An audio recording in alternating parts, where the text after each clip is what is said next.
Hello विद्यार्थी मित्रांनो, आज आपण कॉन्व्हर्स इनव्हर्स कॉन्ट्रापॉझिटिव्ह पाहणार आहोत। या अगोदरच्या लेक्चरमध्ये आपण ट्रूथ टेबल काढलेले आहे, त्यानंतर दिलेले स्टेटमेंट लॉजिकली इक्विव्हॅलेन्स आहे पाहिलं होतं, त्यानंतर आपण टॉटोलॉजी, कॉन्ट्राडिक्शन आणि कॉन्टिजेन्सी पाहिलं होतं, त्यानंतर आपण निगेशन ऑफ कंपाऊंड स्टेटमेंट पाहिलेलं आहे आणि आजच्या या लेक्चरमध्ये आपण कॉन्व्हर्स इनव्हर्स आणि कॉन्ट्रापॉझिटिव्ह हा पॉईंट पाहणार आहोत। तर या ठिकाणी बघा आपल्याला काय असणार आहे तर की P implies Q is a conditional statement, म्हणजे कॉन्व्हर्स इनव्हर्स आणि कॉन्ट्रापॉझिटिव्ह कोणत्या स्टेटमेंटचा काढायचा आहे तर कंडिशनल स्टेटमेंट दिलेला असेल तर त्या कंडिशनल स्टेटमेंटचा काय फाइंड आउट करायचा तर कॉन्व्हर्स इनव्हर्स आणि कॉन्ट्रापॉझिटिव्ह। म्हणजे आपण बघा 10 पर्यंत थेरम पाहिले होते आणि त्या थेरम मध्ये आपण त्या ठिकाणी काय करत होतो ते स्टेटमेंट दिलेलं आहे आणि ते स्टेटमेंट प्रूव्ह करायचो आणि काही ठिकाणी त्याचा आपल्याला कॉन्व्हर्स सुद्धा पाहायला मिळाला। मग कधी कॉन्व्हर्स ट्रू असतो कधी कॉन्व्हर्स ट्रू नसतो हे सुद्धा आपण पाहिले। मग आता या ठिकाणी आपल्याला नक्की कॉन्व्हर्स स्टेटमेंट कसं फाइंड आउट करायचं ते शिकणार आहोत। इनव्हर्स स्टेटमेंट कशा पद्धतीने असतं ते पाहणार आहोत आणि कॉन्ट्रापॉझिटिव्ह स्टेटमेंट कशा पद्धतीने असतं ते पाहणार आहोत। हे आपल्याला परीक्षेमध्ये 3 मार्काला विचारले जातं। मग त्या ठिकाणी बघा जर आपल्याला P implies Q इथं कंडिशनल स्टेटमेंट दिलेलं असेल तर त्या दिलेल्या कंडिशनल स्टेटमेंटचं आपल्याला कॉन्व्हर्स फाइंड आउट करायचं। मग कॉन्व्हर्स काय आहे P implies Q चा तर Q implies P हा काय येतो कॉन्व्हर्स होतो।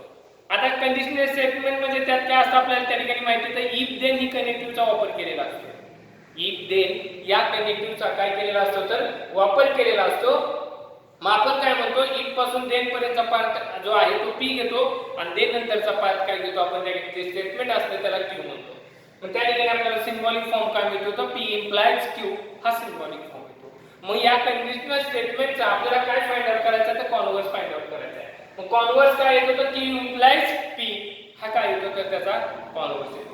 इनव्हर्स काय आहे तर inverse is negation P implies negation Q, म्हणजे P जे स्टेटमेंट आहे त्याचं निगेशन घ्यायचं आणि Q चं पण काय घ्यायचं निगेशन घ्यायचं। म्हणजे ह्या ठिकाणी जे आपलं स्टेटमेंट मिळणार आहे त्या स्टेटमेंटला आपण इनव्हर्स असं म्हणणार आहोत। त्यानंतर कॉन्ट्रापॉझिटिव्ह काय आहे त्या ठिकाणी तर negation Q implies negation P, म्हणजे ह्या ठिकाणी P implies Q हे दिलेले स्टेटमेंट आहे, ह्या स्टेटमेंट वरनं आपण काय फाइंड आउट करतोय कॉन्व्हर्स आणि इनव्हर्स आणि कॉन्ट्रापॉझिटिव्ह।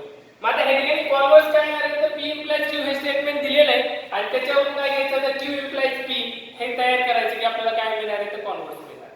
इनव्हर्स कसा मिळणार आहे तर negation P implies negation Q घेतलं की आपल्याला काय मिळणार आहे तर त्या ठिकाणी निगेशन मिळणार आहे आणि कॉन्ट्रापॉझिटिव्ह कशावर मिळणार आपल्याला तर negation Q implies negation P ह्या पद्धतीने आपण जर स्टेटमेंट तयार केलं तर आपल्याला काय मिळणार आहे तर त्या ठिकाणी कॉन्व्हर्स इनव्हर्स आणि कॉन्ट्रापॉझिटिव्ह मिळणार आहे। मग ह्या ठिकाणी आपण काय पाहणार आहोत तर कॉन्व्हर्स इनव्हर्स आणि कॉन्ट्रापॉझिटिव्ह यावरची काय पाहू तर एक्झाम्पल। बघा आता ह्या ठिकाणी मी एक एक्झाम्पल घेतलेले आहे। If a function is differentiable then it is continuous. If a function is differentiable then it is continuous. मग आता या दिलेल्या स्टेटमेंटचा आपल्याला कॉन्व्हर्स इनव्हर्स आणि कॉन्ट्रापॉझिटिव्ह फाइंड आउट करायचा।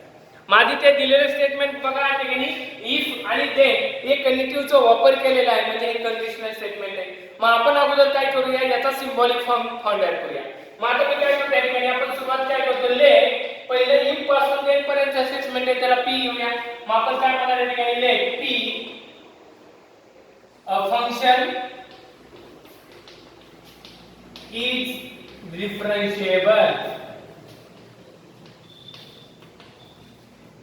हे मी काय घेतलं तर पहिल्यांदा P हे स्टेटमेंट घेतलेले, आता त्यानंतर काय घेणार आपण Q घेणार। मग Q it is continuous, it is continuous. मग या ठिकाणी बघा P आणि Q आपल्याला दोन स्टेटमेंट मिळाले। मग आपल्याला P आणि Q मिळाले की आपण काय घेणार आहे the symbolic form, the symbolic form of given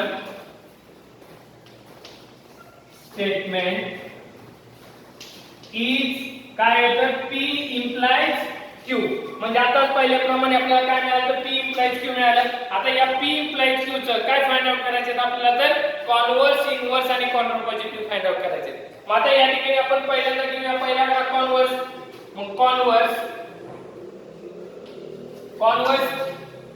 काय येतो तर converse of P implies Q is काय येतो तर Q implies P येतो. उलट करायचं, P implies Q च्या जागेवरती काय लिहिणार आपण त्या ठिकाणी तर Q implies P घेणार आहे. मग उलट करणार आहे आपण या ठिकाणी. मग आता या ठिकाणी बघा P implies Q हे स्टेटमेंट होतं, P आहे हे Q आहे. अगोदर काय घ्यायचं Q implies P. मग Q काय आहे इट इज कंटिन्यूअस. पण इफ म्हणजे काय अ फंक्शन. मग लिहिणार आपण if a function is continuous then आता then नंतर काय लिहायचं आपल्याला p लिहायचंय. then नंतर काय लिहायचं p काय function is differentiable then it is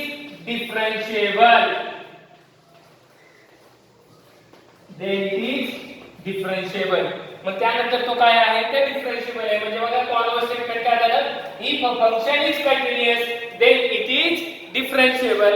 अशा पद्धतीने दिलेल्या स्टेटमेंटचा काय फाइंड आउट केला आपण तर कॉन्व्हर्स फाइंड आउट केला. आता त्यानंतर सेकंड काय येतो तर इनव्हर्स येतो. मग सेकंडला काय लिहिणार आहे इनव्हर्स. मग inverse of P implies Q is मग P implies Q चा इनव्हर्स काय येतो तर negation P implies negation Q. Negation P implies negation Q. म्हणजे आहे कसं ठेवायचं पण दोन्हींचे काय घ्यायचे तर निगेशन घ्यायचे. मग आता P चे निगेशन येणार आहे. मग या ठिकाणी आपण काय लिहिणार इफ लिहिणार if a function is differentiable. Negation म्हणजे काय वापरायचं नॉट इज नॉट डिफरन्शिएबल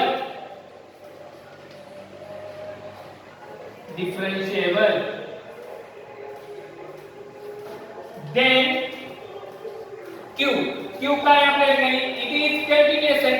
मग त्याला पण निगेशन करायचं आपल्याला. मग काय लिहिणार आपण then it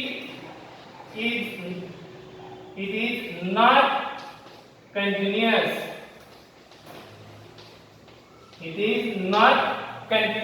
म्हणजे या ठिकाणी बघा इनव्हर्स काय झालं inverse of P implies Q काय येतो तर negation P implies negation Q येतो. निगेशन करायचं म्हणजे या ठिकाणी P आहे याचं निगेशन त्यामध्ये काय करायचं नॉट टाकायचं. म्हणजे ट्रू असेल तर फॉल्स उलट करायचं.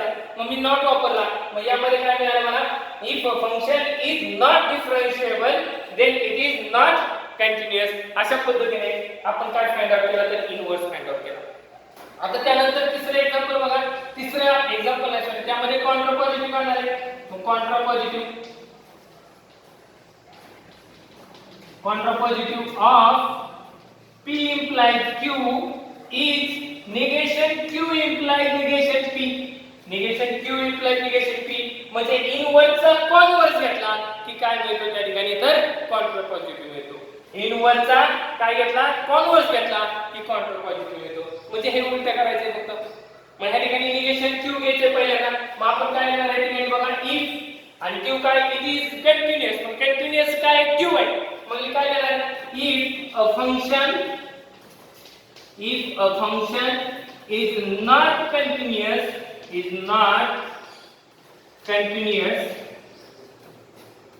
then नंतर काय घ्यायचं ते निगेशन P घ्यायचं. मग P चं निगेशन काय P काय डिफरन्शिएबल हा P आहे.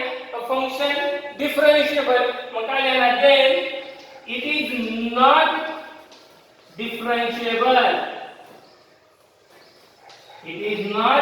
differentiable. अशा पद्धतीने आपण काय केलेले आहे ठिकाणी तर कॉन्ट्रापॉझिटिव्ह फाइंड आउट केलेले. एक्झाम मध्ये आपल्याला 3 मार्कावरती याच्यावर प्रश्न विचारला जातो. एक स्टेटमेंट दिलं जातं आणि त्या स्टेटमेंटवर आपल्याला काय फाइंड आउट करायचा असतो तो कॉन्व्हर्स, इनव्हर्स आणि कॉन्ट्रापॉझिटिव्ह आपल्याला फाइंड आउट करायला सांगितलं जातं. मग आपल्याला माहिती की दिलेलं स्टेटमेंट हे कंडिशनल स्टेटमेंट असेल तरच त्याचा आपण काय फाइंड आउट करणार आहे तर कॉन्व्हर्स, इनव्हर्स आणि कॉन्ट्रापॉझिटिव्ह फाइंड आउट करणार आहे. मग दिलेलं स्टेटमेंट मी अगोदर काय केलं तर सिम्बॉलिक फॉर्म मध्ये मिळालं. सिम्बॉलिक फॉर्म मध्ये मला काय मिळालं तर P implies Q हे कंडिशनल स्टेटमेंट मिळाले आहे. मग P implies Q चं इन कॉन्व्हर्स काय येतो तर Q implies P येतो. मग आपल्याकडे P आहे आणि Q आहे. मग मी त्याच्यावर कॉन्व्हर्स फाइंड आउट केला. इनव्हर्स काय येतो तो P implies Q चा इनव्हर्स काय येतो negation P implies negation Q. आता निगेशन P कसं यामध्ये नॉट टाकलं की आपल्याला निगेशन येतं. मग काय फंक्शन इज डिफरन्शिएबल होतं. मी काय केलं if function is not differentiable negation मिळालं. देन क्यू चं निगेशन आहे, पण निगेशन इट इज कंटिन्युअस आहे, मग काय लिहिलं me it is not continuous. अशा पद्धतीने आपल्याला काय मिळालं, त्याचा इनव्हर्स मिळाला. आणि लास्टला काय फाइंड आउट केलं, contrapositive of p implies q is negation q implies negation p. म्हणजे त्या ठिकाणी इनव्हर्सचा जर कॉन्व्हर्स घेतला तर आपल्याला त्या ठिकाणी काय मिळतं, तर त्या ठिकाणी कॉन्ट्रापॉझिटिव्ह मिळतो. बघा या ठिकाणी आपण आता सेकंड एक्झाम्पल घेतलेलं आहे. If the surface area decreases then pressure increases. आता ह्या ठिकाणी आपल्याला या दिलेल्या स्टेटमेंटचा काय परत फाइंड आउट करायचा आहे, कॉन्व्हर्स, इनव्हर्स आणि कॉन्ट्रापॉझिटिव्ह फाइंड आउट करायचा आहे. Converse, inverse, contrapositive find out करण्याच्या अगोदर आपण काय करूया, याचा सिम्बॉलिक फॉर्म फाइंड आउट करूया. मग या ठिकाणी बघा, मग आपण सुरुवात काय करणार आहे, या ठिकाणी लेट p काय येणार आहे, द surface area decreases. हा काय आहे त्या ठिकाणी, तर सरफेस एरिया डिक्रीजेस आपण काय घेतलेलं आहे त्या ठिकाणी, तर p घेतलेला आहे. नंतर काय करायचं आपल्याला, q करायचा आहे. मग q काय येणार आहे, द प्रेशर इन्क्रीजेस. ह्या ठिकाणी आपण काय करलं, तर p आणि q नाव दिली. मग आपण सिम्बॉलिक फॉर्म करणार. मग the symbolic form is p implies q मिळाला. काय मिळालं आपल्याला त्या ठिकाणी, p implies q मिळाला. मग त्या ठिकाणी सिम्बॉलिक फॉर्म मिळाला की काय करायचं आपल्याला, कॉन्व्हर्स, इनव्हर्स आणि कॉन्ट्रापॉझिटिव्ह. मग first converse of p implies q is काय येतो, तर q implies p येतो. उलट करायचं आहे आपल्याला त्या ठिकाणी, p implies q चं q implies p. मग हा कॉन्व्हर्स मिळतो. मग कॉन्व्हर्स या ठिकाणी काय मिळणार आहे, इफ. मग p च्या जागेवर सुरुवात काय करायची, q ने करायची. म्हणजे if the pressure increases then surface area decreases. आपण आता q लिहिलंय, q नंतर काय लिहायचं त्या ठिकाणी, p लिहायचंय. मग काय मिळणार आहे, द सरफेस एरिया डिक्रीजेस. अशा पद्धतीने काय मिळालं आपल्याला, त्यात कॉन्व्हर्स मिळालेलं आहे. आता सेकंडला आपल्याला काय फाइंड आउट करायचं आहे, तर इनव्हर्स. मग inverse of p implies q is negation p implies negation q. हा काय असतो आपल्याला, इनव्हर्स असतो. p implies q चा निगेशन काय तो, negation p implies negation q. मग या ठिकाणी आपण ते फाइंड आउट करूया. निगेशन घ्यायचं म्हणजे त्या ठिकाणी आपल्याला ट्रू चं फॉल्स आणि फॉल्स चं ट्रू करतो आपण. मग त्या ठिकाणी निगेशन घ्यायला आपण इफ द सरफेस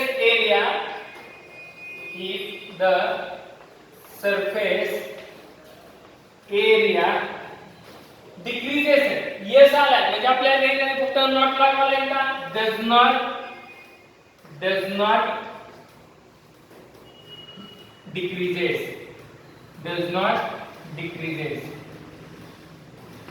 देन म्हणजे या ठिकाणी आपण पहिल्या स्टेटमेंटचं काय केलं, या ठिकाणी तर निगेशन घेतलं. आता देन नंतर परत ह्याचं पण निगेशन घ्यायचं. देन प्रेशर काय आहे त्या ठिकाणी, तर इन्क्रीजेस आहे. मग त्या ठिकाणी आपल्याला परत निगेशन वापरायचं आहे. मग आपण काय लिहिणार त्या ठिकाणी, देन प्रेशर डज नॉट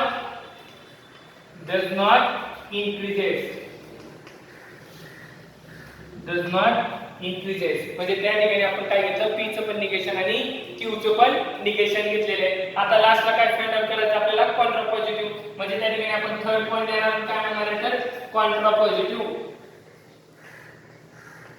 आता contrapositive of p implies q is negation q implies negation p. Negation q implies negation p. म्हणजे ह्या ठिकाणी जो इनव्हर्स आहे, इनव्हर्सचा काय घ्यायचा, कॉन्व्हर्स घेतला की आपल्याला त्या ठिकाणी काय मिळतो, तो कॉन्ट्रापॉझिटिव्ह मिळतो. मग आपण काय म्हणणार या ठिकाणी, इफ द. आता हे स्टेटमेंट जे नंतरचा अगोदर घ्यायचा. मग काय, if the pressure does not increases then आता हे सुरुवात स्टेटमेंट नंतर आहे. then the surface area surface area does not decreases. अशा पद्धतीने आपण त्याचं काय फाइंड आउट केलं तर कॉन्ट्रा पॉझिटिव्ह म्हणजे दिलेलं स्टेटमेंट होतं, त्या दिलेल्या स्टेटमेंटचा आपण कॉन्व्हर्स, इनव्हर्स आणि कॉन्ट्रा पॉझिटिव्ह पाहिलेला आहे. या ठिकाणी आपल्याला ते एक्झाम मध्ये 3 मार्काला विचारलं जातं.